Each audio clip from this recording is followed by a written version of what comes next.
guys, ito yung yung tindahan na pinuntahan namin. So ito yung margarita glass at finally nabili na namin. We've been looking for a long time. Good morning guys. Alam nyo, mayroon akong ikukwento sa inyo tungkol dito sa ano ba to, margarita glasses. Alam nyo guys, every year na pag pumunta kami sa sa Mexico, ito yung hinahanap namin na margarita glasses. Ang hirap hanapin itong glasses na to sa Mexico kasi yung iba, yung mayroong silang ibang design.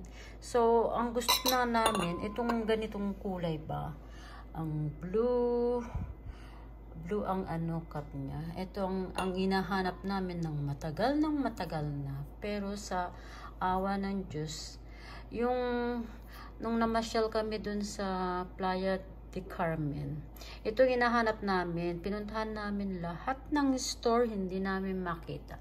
Alam nyo kung anong, so nabanggit ko dun sa nirentahan naming taxi driver sa Mexico na ito yung hinahanap namin, kaya lang hindi namin makita. Mayroon sila pero may ibang design, pero ang gusto namin ay ang ganito ang style ang gusto namin guys.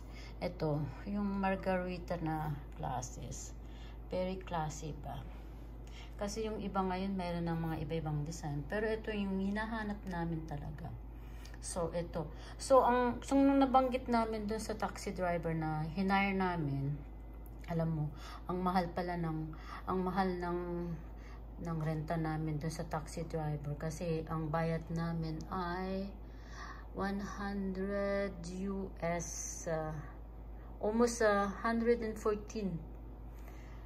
US dollars ang binayad namin sa taxi driver. So ito, nung nabanggit namin na hindi namin makita ito, so ang sabi niya, okay guys, I will show you the store that kung saan nila kinukuha yung mga glasses na ganito, sabi niya ganyan. So alam mo, ang napakabait ng taxi driver doon. So dinala kami dito sa store na to. Ito, nakita namin, ang saya-saya namin mag-asawa. Alam mo, ang tagal-tagal na namin itong hinahanap na type na glasses na ganito. Ayan. So, ang ginawa namin ay bumili lang kami ng 6 kasi ang hirap kasi dalhin. So, ito. Tapos, nakakaya naman yung taxi driver. So, nagmamadali kami. Hindi na kami pumili. Basta, ito na lang. Pinagkukuhanan namin. Naka-6 ang tapos hinan-carry ko kasi ayaw kong mabasag.